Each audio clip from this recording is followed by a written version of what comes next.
السلام علیکم ویورز، آج کا پہلا سوال ہے اخلاق احمد ہیں ملتان سے۔ وہ کہتے ہیں جی، لاہور ہائی کورٹ نے عمران خان، شاہ محمود قریشی، پرویز الہی، صنم جاوید کو الیکشن کے لیے نااہل قرار دے دیا۔ یہاں پی ٹی آئی کی اعلیٰ قیادت کو الیکشن سے آؤٹ کر کے نون لیگ کو مکمل طور پہ لیول پلینگ فیلڈ دی جا رہی ہے۔ اخلاق صاحب، آپ جو سوال پوچھ رہے ہیں یو موسٹ ویلکم، لیکن یہ ایک ایسا سوال ہے جس کا اس ملک کے ٹین ایجرز کو بھی پتا ہے۔ اچھا، وہ پورا وہ بیٹی کہیں گئی تھی، وہ کڑا شکڑا ادھر، اس کو پورا پروٹوکول، اور نواز شریف جب ابھی وہ عدالتوں سے فارغ ہونے سے پہلے اس کو پورا جو پروٹوکول دیا گیا، تو اور دوسری طرف یہ اب اندازہ لگائیں آپ، پرویز الہی، صنم جاوید کو تو میں نہیں جانتا، اس بچی کو مجھے اس کا اندازہ نہیں ہے، سوائے اس کے کہ وہ ڈٹی ہوئی ہے۔ پرویز الہی ڈپٹی پرائم منسٹر بھی رہے ہیں، کئی بار چیف منسٹر رہے ہیں، والد ان کے شجاعت صاحب کے والد ان کے وہ کیا لگے،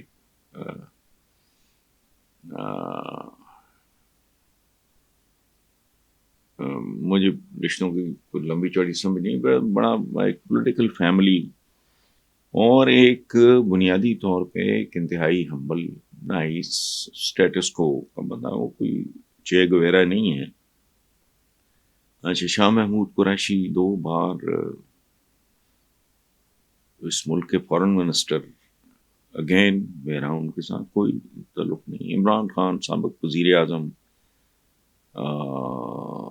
وہ نمل یونیورسٹی اور یہ سارے شوکت خانم، باہر جائیداد کوئی نہیں، سارا کچھ وائنڈ اپ کر کے آیا، یہ وہ سارا پرائم منسٹر ہے۔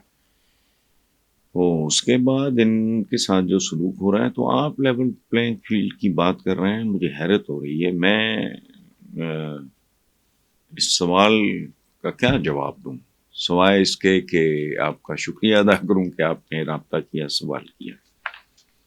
نیکسٹ ہیں جی، علی احمد ہیں خوشاب سے۔ وہ کہتے ہیں اگر شریف خاندان کو زبردستی پاکستانیوں پہ مسلط کر دیا گیا تو اس فیصلے کا انجام کیا ہو سکتا ہے؟ علی احمد صاحب، اس کے لیے آپ کو زیادہ دیر انتظار نہیں کرنا پڑے گا، اور جس طرح کسی بھی غلط، میں اس پرٹیکولرلی اس کی بات نہیں کر رہا، زندگی میں کوئی بھی غلط قدم جو ہے وہ صحیح نتائج پیدا نہیں کرتا، اور وہ انگریزی کا کیا، اردو کا بھی ہے، وہ انگریزی کا تو ہے نا، وہ سوشل یوریپ، جو بیجو گے وہ کاٹو گے، تو ہمارے ہاں بھی یہی ہے کہ جو آپ نے کاشت کیا ہے وہی آپ کاٹیں گے۔ اب پرابلم ہے ہمارے ہاں، ایک بہت بڑا پرابلم ہے۔ پہلی بات، میں بڑی دلچسپ آپ کو معاشرے کی میں اور طریقے سے دیکھتا ہوں چیزوں کو، ہمارے ہاں آج کل فور دا لاسٹ 15-20 ایئرز ایک چیز بہت تیزی سے بڑھ رہی ہے کہ کمیونیکیشن گیپ ماں باپ، والدین اور بچوں کے درمیان بڑھ رہا ہے۔ جو میری عمر کے لوگ ہیں یا مجھ سے کو 5-7-10 سال چھوٹے بھی ہیں، وہ ٹریڈیشنل طریقے سے بہیو کر رہے ہیں۔ جو نسلیں پروان چڑھ رہی ہیں ہائی پروفائل اچھے سکولز میں، یہ وہ، میں ان بد نصیب بچوں کی بات نہیں کر رہا جو ڈپرائیوڈ ہیں، جن کو پتہ ہی نہیں دنیا کدھر جا رہی ہے۔ اچھا، وہ بچے اور طرح کے بچے ہیں، ان کے تعلیمی ادارے اور طرح کے ہیں، ان کو میڈیا نے اور طرح کا کر دیا، دے آر ڈفرنٹ۔ ہمارے زمانے میں نہیں اس طرح ہوتا تھا۔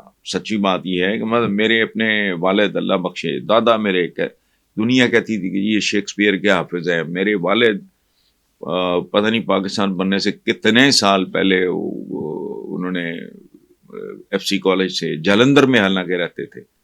پھوپھیاں میری، ان میں سے ایک پتہ نہیں 90+ ایئرس کی ہیں، انڈین ایک ایکٹریس کامنی کوشل، ان کے والد باٹنسٹ تھے، یہ وہ مجھے اب یہ یاد نہیں کہ میری چھوٹی پھپھو یا بڑی پھپھو، وہ کنیڈ کی پڑھی ہوئی ان میں سے ایک کلاس فیلو ہے کامنی کوشل کی. لیکن یہ جو جنریشن ہے نا، یہ اب اور طریقے سے بہیو کر رہی ہے، اور ہمارے حکمرانوں کو تو دور کی بات ہے، ہمارے والدین کو سمجھ نہیں آ رہی ہاؤ ٹو ہینڈل. اب شاید یہ مشکل ہو جائے گا. اور پہلے اگر مسلط کیے گئے حکمران تو وہ کوئی ٹیکنیک سے کیے گئے. مثلا جب جنرل ضیاء الحق نے جو تاریخ کا مکار ترین، ایک بات یاد رکھیں، میں ان حالات میں بھی یہ بات کر رہا ہوں، فوج اور فوجی، مجھے ایوب خان سے لے کے پرویز مشرف صاحب تک، پاکستان کا قائد اعظم محمد علی جناح کو، ان کو تو وقت ہی نہیں ملا، لیکن بہرحال وہ بانی ہیں، قائد ہیں، ان کو علیحدہ کر دیں. باقی مجھے تو حکمران ہی 2-3 پسند آئے، سچی بات ہے. ان کے علاوہ اگر کوئی سویلینز پسند آئے، وہ باقاعدہ تھے ہی نہیں. کیئر ٹیکر تھے مراج خالد صاحب، درویش آدمی تھے. اچھا، باقی ایوب خان، پرویز مشرف صاحب، مجھے تو یہ، میں لعنت بھیجتا ہوں جمہوریت میں. اس بات کو آپ علیحدہ رکھ دیں. یہ ان کو شاید سمجھ نہیں آ رہی کہ عوام وہ نہیں ہیں جو آج سے 20 سال. اس وقت یہ اس طرح اسٹریٹ نہیں تھا. جب بات میں کر رہا تھا ضیاء الحق کی، جب اس جیسے منافق اور احسان فراموش آدمی نے پیپلز پارٹی کو اپروٹ کرنے کے لیے پنجاب سے نواز شریف کو چمٹی سے نکالا، وہ ایک فاؤنڈری شونڈری کا لڑکا، بس ختم. باقی جو کرتوت میں، چونکہ لاہور میں ہمارا ایج گروپ ایک ہے، میں بہت اچھی طرح جانتا ہوں. خیر نہیں، اس کو چھوڑے. تو اس کو لانچ کیا تو اس میں کوئی تھوڑا طریقہ تھا، کوئی ٹیکنیک تھی. پہلے اس کو پکڑا، پھر اس کو یہ وزیر خزانہ خزونہ بنایا، پھر وہاں رکھا، پھر یہ کیا وہ کیا، پھر وزیر اعلیٰ بنا دیا، پھر ادھر اس کو گھسائے رکھا. لوگ آہستہ آہستہ آہستہ آہستہ اس کے عادی ہوتے گئے. دوسری طرف اس نے بھی پنجاب کے وسائل کی لوٹ مچائی، لوگوں کو اوبلائج کیا. ووٹ بینک نہیں، اس نے اپنے بینیفیشریز پیدا کیے بے تحاشا تعداد میں. پنجاب کی کاسٹ پہ وہ لوگ پیدا کیے. لوگ کہتے تھے کہ یہ ہم پہ عنایت کر رہا، حالانکہ وہ عنایت پنجاب کر رہا تھا، چہرہ اس کا تھا. لوگ اچھا، اب ان کی بھی نسلیں کہتی ہیں یہ کیا چمبڑ گئے ہیں ہمیں. So things are different. So let's keep our fingers crossed. اور نیکسٹ ہیں جی فاروق حیدر ہیں لاہور سے. وہ کہتے ہیں پی ٹی آئی کی طرف سے نامزد کیے گئے تمام امیدوار آزاد تصور کیے جا رہے ہیں. بیرسٹر گوہر نے کہا ہے کہ کسی سے کوئی حلف نہیں لیا، سب کو ان کے ضمیر پہ چھوڑ دیا ہے. کیا جیتنے والے امیدواروں پہ اعتماد کیا جا سکتا ہے؟ یہاں اعتماد کس پہ کیا جا سکتا ہے جی فاروق حیدر صاحب، مجھے بتائیں. حلف جو لیتے ہیں، وہ پرائم منسٹر حلف لیتا ہے اور موٹر وے میں نہیں کہہ رہا، شمشاد صاحب سابق سیکرٹری خارجہ موٹر وے میں کھانچا مارا ایون فیلڈ. اس سے بڑا حلف ہو سکتا ہے اس ملک میں؟ آپ بتا دیں مجھے. آپ نے کہا ہے کہ جی وہ حلف نہیں لیا، ان کے ضمیر پہ چھوڑ دیا. ضمیر پہ چھوڑ دیا کیا، حلف بھی لے لو گے تو کیا ہے؟ جو با ضمیر ہوگا، باغیرت ہوگا، اس کو حلف کی ضرورت نہیں. جو بے غیرت ہوگا وہ حلف کیا ہے، 20 اٹھوا لو، وہ تجاوز کرے گا. اس لیے یہ کہنا ہے کہ جی وہ تمام امیدوار، یہاں تو سارا معاشرہ مادر پدر آزاد ہے. آپ کہتے ہیں اعتماد کیا جا سکتا، مجھے دیانتداری سے بتائیں. آپ ریڑی والے، کھوکھے والے، پرچون والے پہ اعتماد کر سکتے ہیں؟ سبزی پھل ریڑی سے اگر آپ خریدتے ہیں، دھیان ادھر ادھر ہوگا تو کیا کرے گا وہ آپ کو نہیں پتا. وہ باٹ جسے کہتے ہیں، اوزان یا جو وٹے، وہ سارے جعلی ہیں. ایک زمانے میں انسپیکٹر ہوتے تھے، انسپیکٹ کرتے تھے، پتہ نہیں کیا کرتے. اب کیا ہوتا ہے مجھے نہیں پتا. ایک کلو کا جو وٹا ہے یا باٹ ہے، جو بھی آپ اس کو کہہ لیں، وہ 1 کلو کا نہیں ہے. جائیں جا کے مارکیٹ چیک کر لو آپ. اس ملک میں دیکھو ڈاکٹرز کیا کرتے ہیں، جعلی سٹینڈ ڈال دیتے ہیں. کوئی کرنے والی بات ہے؟ تعلیم کا محکمہ کیا کرتا ہے؟ امتحانی مراکز نیلام کر دیتے ہیں. اب آپ مجھے بتائیں، کسٹم والے کیا ہے؟ حرام کھا کے، حرام اور تو ہے ہی کچھ نہیں، حرام کھا کے اس حرام کے پیسے کو سپیڈ منی کہتے ہیں. آپ بتا دیں مجھے کوئی شعبہ، میں ڈاکٹر گنوا دیے، انجینئر، یہ آپ کا اریگیشن دیکھیں، بات سنیں، پولیس بہت بدنام ہے، کسٹم چکے لوگوں کا ان کے ساتھ، اریگیشن کا کسی کو پتہ ہی نہیں یہ کتنے بڑے وارداتی ہیں. تو اس ملک میں آپ کس پہ اعتماد کر سکتے ہیں مجھے بتائیں. اکثر پڑھتے ہیں وہ گھر کی نوکرانی صفایا کر کے یا جوبری لے کے بھاگ بھوگ گئی، ملازم تکیے کرتے ہیں. اور بہت سی جگہوں پہ جہاں بچے، معصوم بچے پڑھنے کے لیے جاتے ہیں، وہاں ان کے ساتھ ان کا محافظ، مطلب یہ کہنا کہ جی یہ تو پھر پالیٹیشین ہے.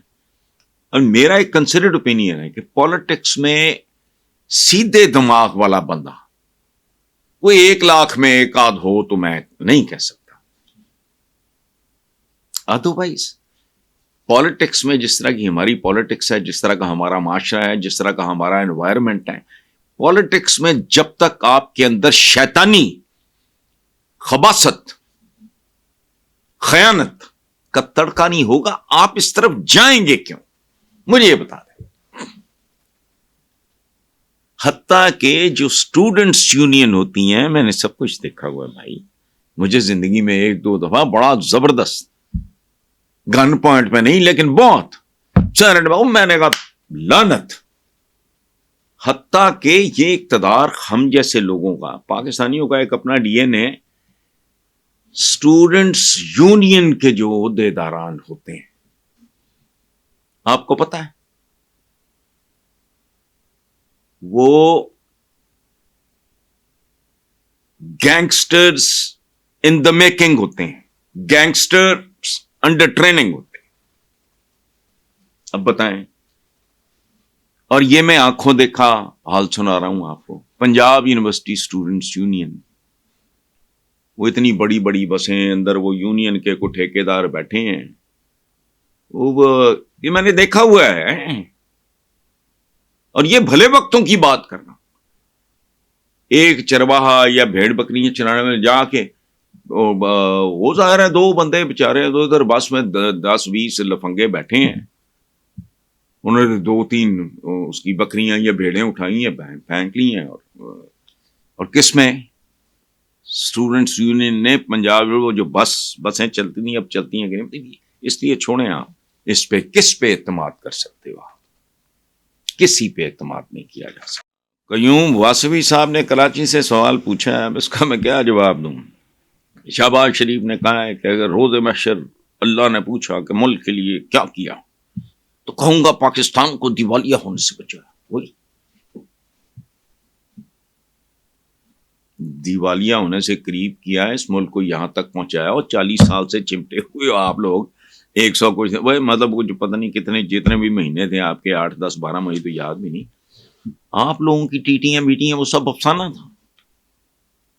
اتنا ظلم، اتنی زیادتی کسی کے ساتھ ہو، وہ کہتا ہے نہیں. اب میں نے پیچھے نہیں ہٹنا. جن جن محکموں کے جن جن لوگوں نے یہ بدماشی کی ہے، ان سے حساب لیں. عزت رول کے رکھ دی، ساکھ آپ کی برباد کر دی، مفروریاں، جیلیں، وہ بیٹھے ہیں. کیسے ہے یہ؟ اور یہ ہمیشہ ہوتا ہے. بس پھر معجزہ ہو جاتا ہے. میں نے مدی والیہ، یہ ایک ڈائلاگ ہے ایک فلم کا، اس فلم کا نام ہے الیکشن، ٹھیک ہے، یا اس فلم کا نام ہے ساڈی گل ہو گئی ہے.